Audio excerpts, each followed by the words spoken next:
Hi YouTube, we're back with the Spitfire lighting project, and I just wanted to show you one step that I forgot to show you in the first video, and that is getting these lights to be about the even amount of brightness, and that's very important. Now the white light does not need to be even.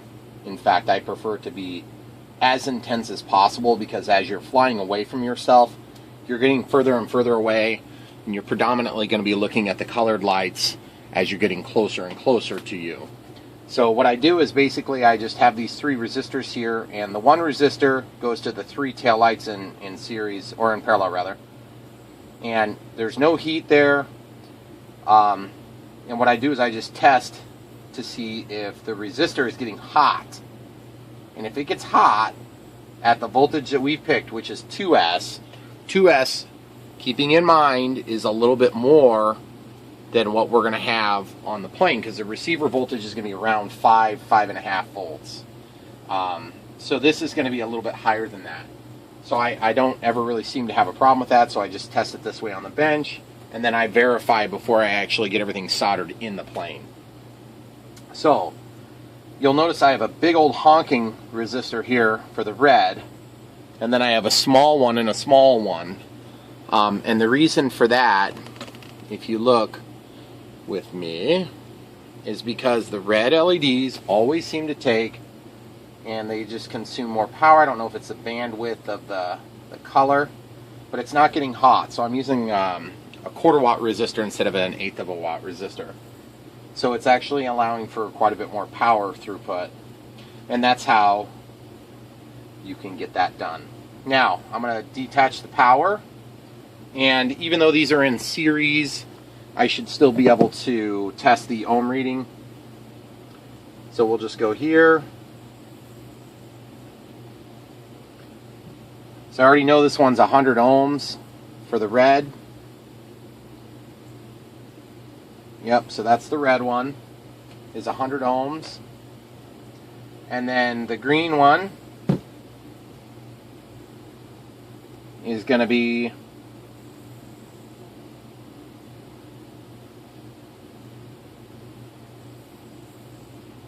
what the heck?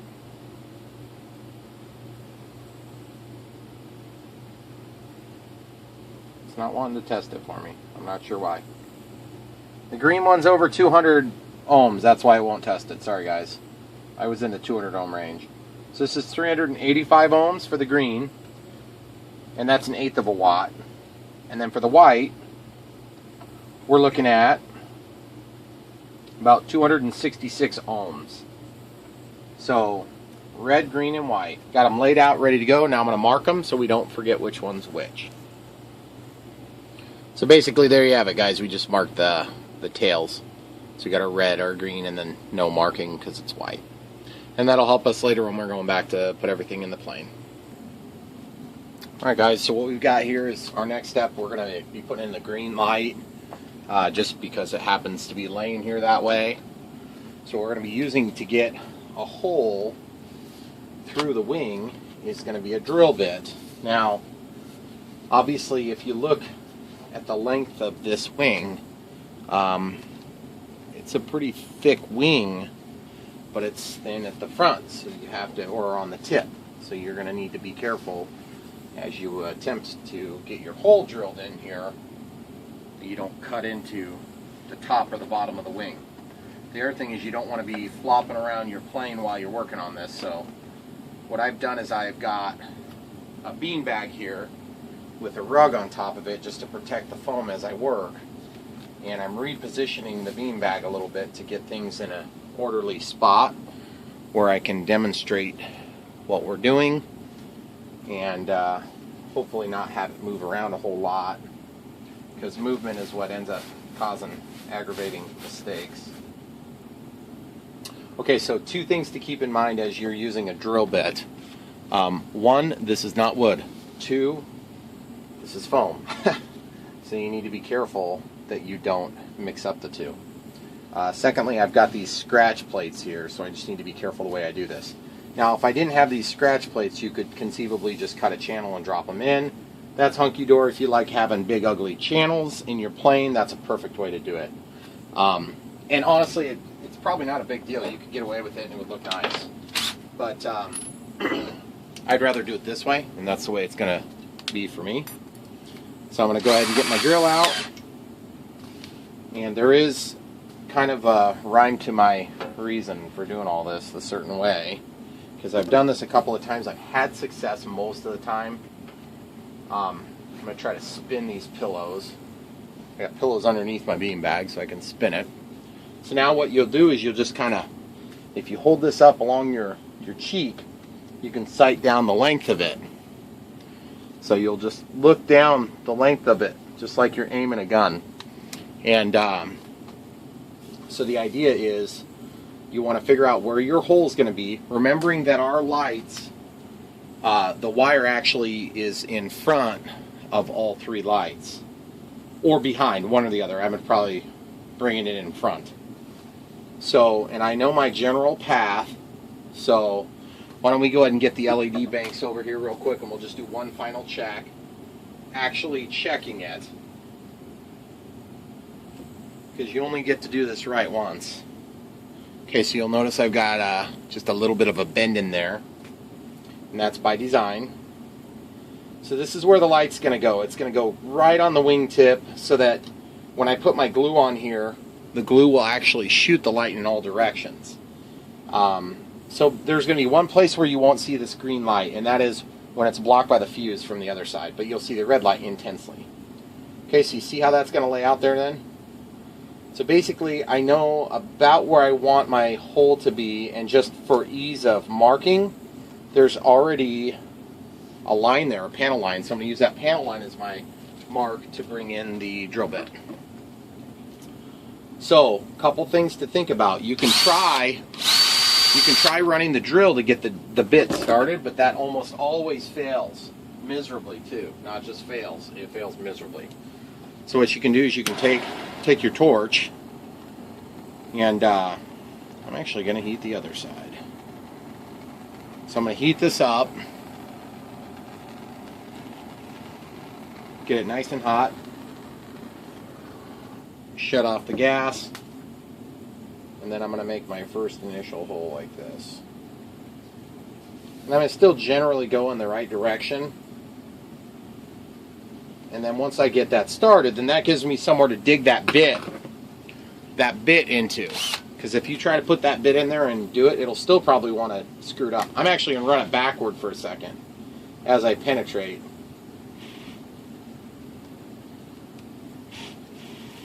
Yep, okay, so we're into the foam. So now at this point, I can go and switch my drill back the other way. Now is where you sight it down like a shotgun or something.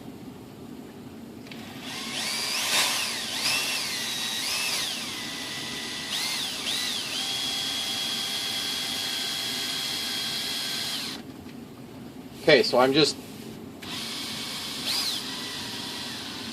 running the drill, listening carefully as I go.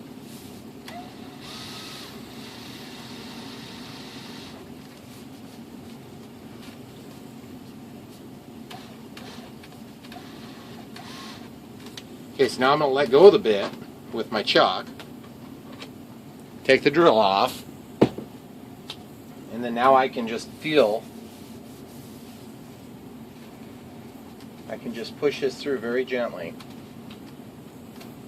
The last little bit is very critical. Now the only problem I'm having is that I must have got down too low, because it's not protruding through yet in this area yet. And so what I'm going to do is I'm going to actually pull out the drill bit, okay? And I'm just going to lay it in here. So it's definitely should be reaching here. So a couple of different ways that can be handled. One, just give a real close visual inspection. And then two, when you've established that you're actually where you think you should be, because I'm just checking, it should be right where we lined up with. You can stick it in about halfway, and then get yourself some sort of a straight edge. I use these 20,000 shims for a bunch of stuff. And you can line that up with your drill bit and just kind of figure out where you're actually pointing. And I'm pointing right into the center of that pocket. So really what should be happening is it should be protruding out I gotta just double check how far we're in. Okay, so we're all the way into where that drill bit's just barely poking out the end. And it's not poking out there. So now I need to lay this back down on here. So it's probably just under that pocket. So here's what I'm going to do. I'm going to take this, I'm going to stick it back in where it belongs. And now I'm going to take something real bright, or as bright as I can get easily, like a light like this. I'm going to turn it on. I may have to get something more bright because this dark colored finish, oh, and there's also a decal there. There's no way I'm going to be able to shine anything through that I have readily available. So my backup plan becomes something of a guess, and my guess is going to be probably, I think I know where it's coming out, so now I just need to make the decision as to whether or not I want to pull off this servo control arm, which I think I'm going to do. I'll center the control surface and then pull this off with a Phillips screw.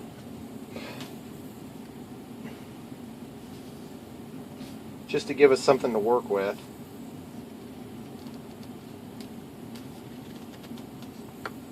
I'm going to loosen the screw first, and it's going to want to turn that control arm, and that's fine. Because as soon as it's out, then I can center it before I pull off the gear, pull off the control arm. Okay, so now we can just flip that out of the way. So now I'm just looking really close, and I don't see the, oh, I do see it. I can see a change in color as I go through. There's a little change of color right there in that foam. I don't know if you guys are going to be able to see it in the camera. My guess is probably not. Nope, you're not going to be able to see it in the camera. So anyway, you get the idea. So I see where it is, because it's only just below the surface. And so with that, I can heat up my tool again. Doesn't need to be crazy hot, just needs to be hot enough to melt through to access the wire. Here in a minute. Okay, so I've got my hole cut so I can see the drill bit, the whole thing. Okay. So now I basically just need to channel the wire through, which always seems like a real easy thing until you go and do it. But I'm going to be thinking positive on this one, and I'm going to get the job done one way or another. But rather than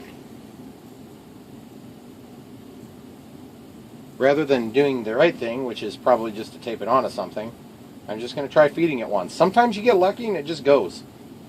So far, not so much. So my next step is going to be to take this and give it some twists so that it stays put together. Okay? So you can see it's twisted together nice and tight. Almost like you're trying to mold the wire together, okay? So you get a nice tip on there. And then you're going to try it. And it's probably not going to work, but you're going to try it anyway.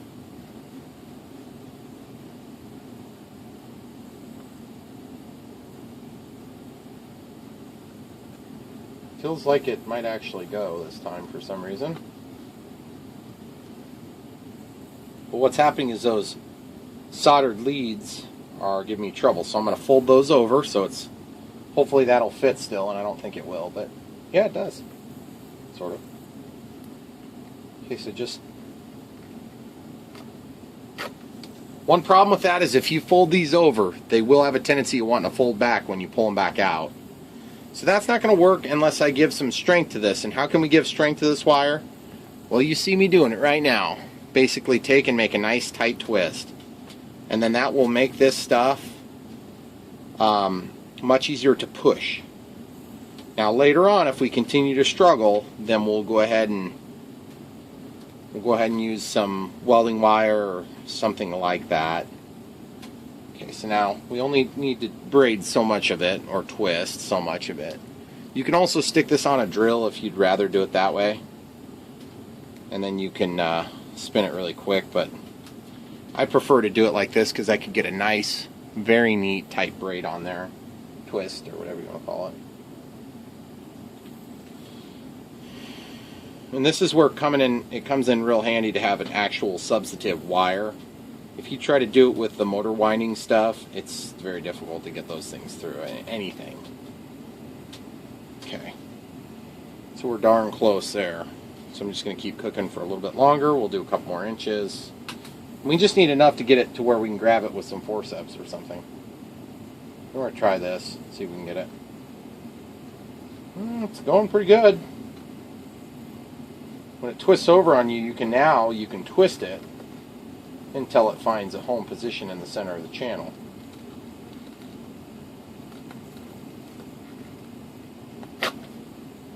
Problem is, it still likes tipping over like that. Now, I normally don't like to cut off the soldered end, but on this one it's really bothering me, so I'm just going to cut it off. And you'll be surprised how much easier it'll go through without that on there.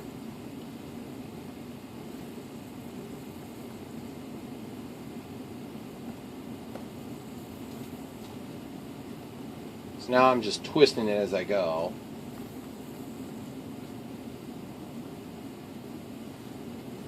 It's almost there.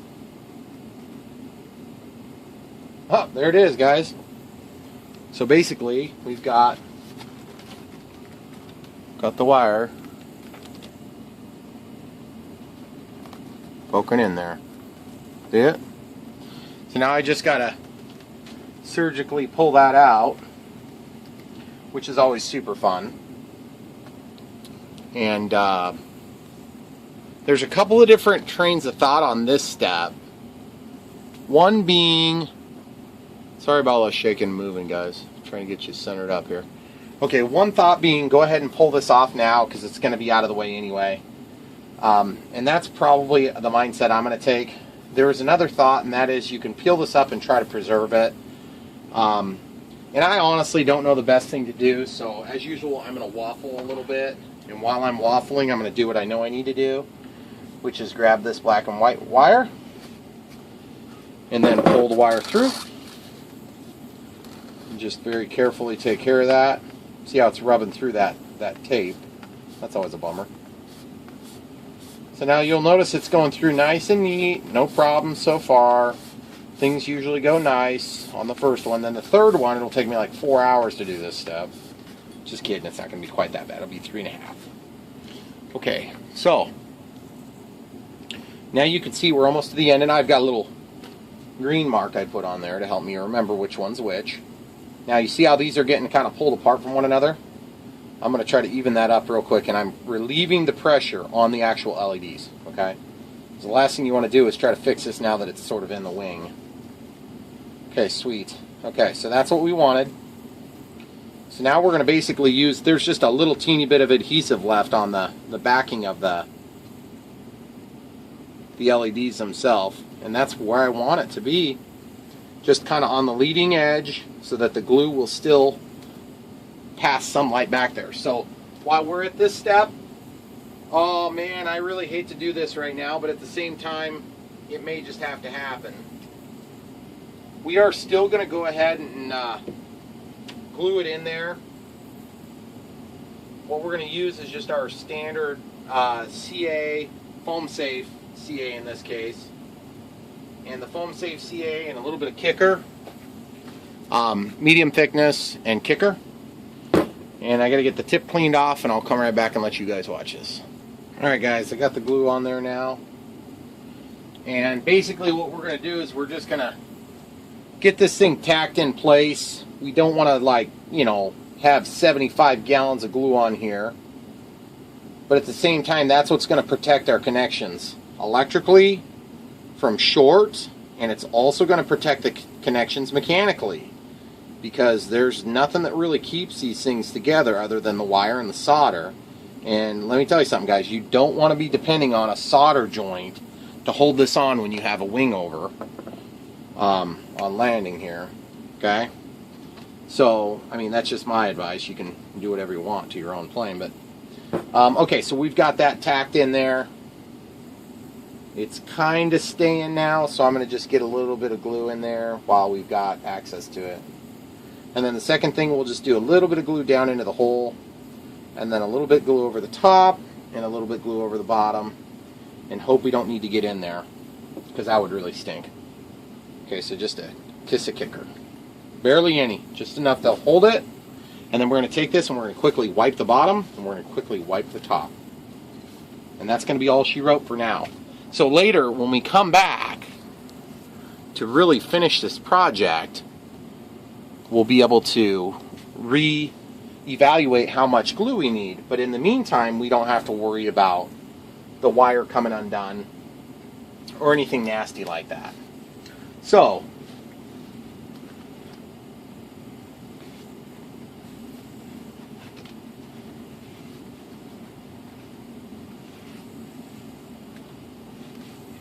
I gotta move that antenna holder a little bit. The antenna holder was getting to where it was wanting to tip so much. Okay, so now my objective is to get back here where the wires are accessible. Accessible, I say, because I'm going to make them accessible. But in order to do that, I have to make an exit first of all, so that we don't obstruct the control arm of the servo. So what I'm going to do is I'm just going to kind of manipulate that back, keeping it down in that cavity as much as possible. And there you go. So there, now it's back behind everything, so that, try to get you guys a surgical view here. You can see I'm behind that servo now, so that no matter where that servo is positioned, it's going to be okay. So I think while I've got that in position, I'm tempted to glue it, but I'm going to wait a minute. I'll glue it here in a minute. So, because honestly, I think I can get around this. Obviously, you're going to see that there's a tail, and then the servo goes around another tail, and then the servo's body here. I'd like to get around it without pulling this tape, but I just don't think that's going to happen. So I'm just going to pull the tape. I'm just going to carefully walk up the edge, trying to avoid damaging, getting this all stretched out. It likes to stretch out when you pull on it, almost like a vinyl tape, but it's actually not technically a vinyl tape that I know of. And so I'm just going to pull it from as many points as I can to keep it square. Once you get into the white, you should be pretty good, and it will rip and tear badly. If you do it nicely, you won't have too much trouble putting it back together later. Okay, so that's all the more I'm going to do. I'm just going to stop there. I'm going to actually go grab a piece of tape, just some thin packing tape sort of junk. And I'm going to just take and tape this over itself. Just taping all the ends. And I'm going to take this, and I'm going to go to the next white area, and I'm going to tape it down. Okay? Hypothetically, that'll stay out of the way now. Okay. And you can say at home with me, I'll believe it when I see it. So now, chances are this is going to be harder than I think, because it always seems to do that. But what I need to do is I need to get this wire up so I can get into it and work it. Okay, so this is all I've got so far. Not a lot of slack. I'm going to try pulling on it to see if it'll come to me. And it's just not feeling like it's going to come to me at all, hardly. And that sucks, because it would really be nice to have some slack on this right here, because it's going to be extremely difficult to do that with that little teeny bit of wire. So now, I have another option though, guys. If you decided, you could still go back further. Or we could go back where this is, except looking at the way they mounted it, this vent inlet back here that covers up the flap servo, it's actually glued in as well. So I think we're just going to have to grin and bear it. We're going to have to do some surgery here. So how do you do surgery, Brian? That's what you're probably thinking? Well, get your soldering iron plugged in. Get yourself a nice sharp X-Acto knife. Booyah. What we need is the power and the ground. Okay? Now, of course, the ground is on the bottom of this.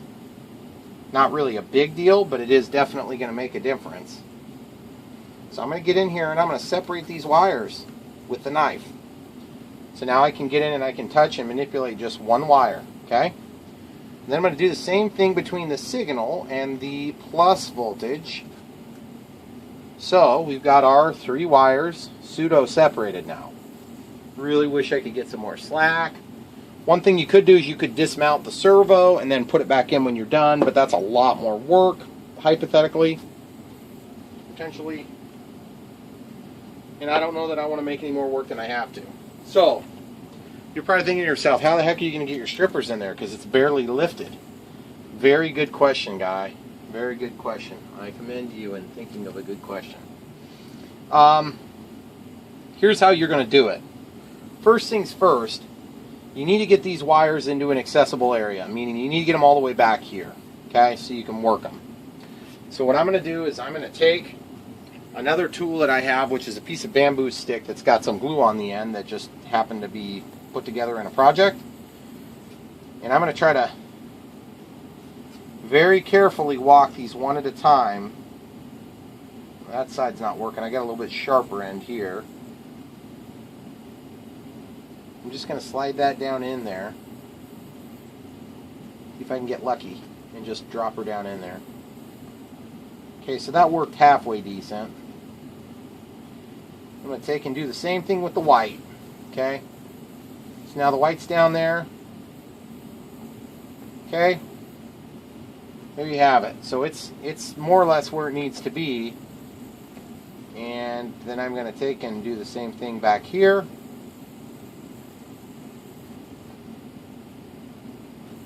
I can't believe I'm even thinking this, but it may be easier to take this servo out and do this than the way I normally do it, which is to avoid taking the servo out.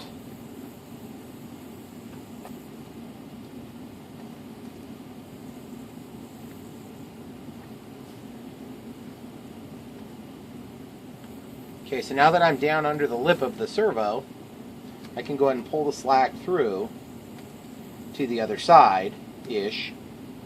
I'm going to grab one wire at a time and just very slowly and carefully pull it. If you pull both, you may rip them. Okay, great. So now those are through to where they need to be, and I don't need to worry about actually cutting the wires there now. So they're on the correct side at least. So now what I have to do is I have to tie the white line to the red and the black line to the resistor and then back to the brown without interrupting the power or the ground, because those obviously power the servo, which is an important control surface, obviously. I wonder how much easier it would be to just lift the servo. Let's see how hard it is to lift it real quick before I get too excited. Doesn't feel like it's going to give me too much trouble. Grabbed it with forceps and just removing the glue very gently, walking it back and forth, and out she come. That was phenomenal. It doesn't usually work that way, guys. Okay, so paying special attention not to mess with the position of this. In fact, I might even mark it, because it's going to be a bear cat to get that back in there after this is all reassembled. So I'm just going to make a mark that's got an up, like that. So it's like an arrow that points up. I could have just done a straight line too, probably would have made more sense, but whatever. Alright, cool. Now we should be able to easily get these things mated up. Now the other thing we can do now that we have that out is we can cut a channel underneath the servo, which will just basically look a little bit neater. It won't look like much of anything because you're not going to see up in here. You see how that knife doesn't really do a great job? Once you have the cut made, then you can go back in and follow up with this, which is just going to open up that pocket just a little bit. Alright, that's awesome, guys. I did not expect that to go so smooth. So now I can just drop these down in here. And then if I have a servo that needs to get replaced, well then, unfortunately what happens is I'll have to redo this little bit too. And that stinks bad, but whatever. That's life.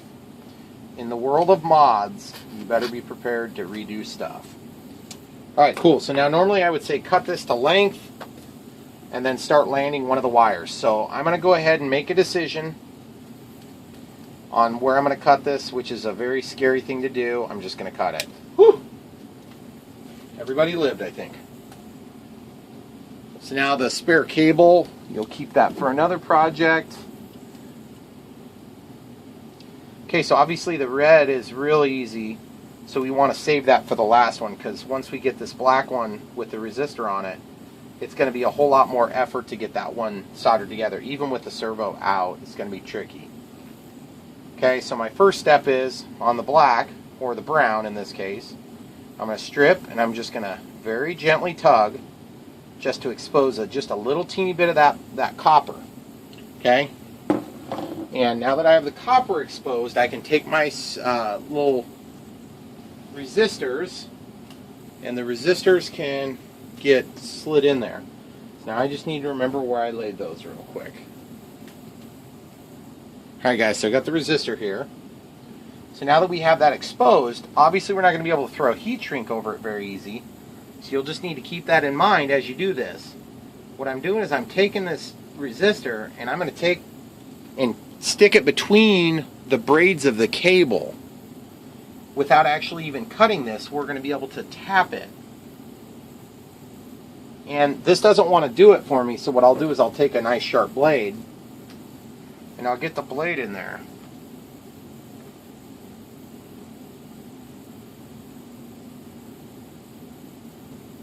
I'm not cutting anything, I'm just going vertical. Just separating so that I've got somewhere for this to slide into. Okay? So I'm just sliding it in there. Now that it's in there, you could solder that anywhere you wanted. Okay? So I'm actually going to fold it over on itself. I'm just going to make one loop. Now you can do one loop, you can do two loops, you can do no loops. You probably don't even need any loops, but it's not that hard to do because you can just spin the resistor once you get it fed through. Okay?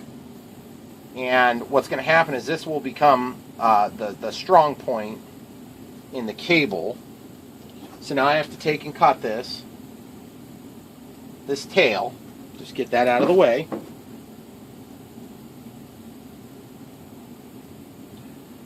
Okay, good.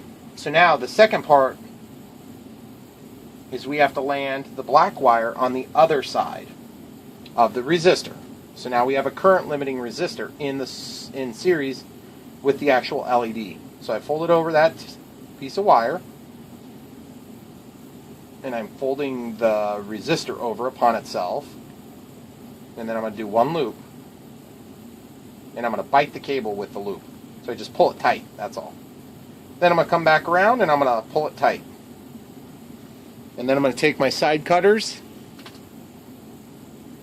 I'm going to clip it just past my loops, okay, toward the resistor, okay. So now at this point we don't have any power getting to the LED, we only have the return for current through the current limiting resistor. So our next step is going to be to make our termination point for the white wire, bearing in mind that the white wire is going to be bringing us 12 volts DC, or not 12 volts DC, it's going to be bringing us whatever receiver voltage is.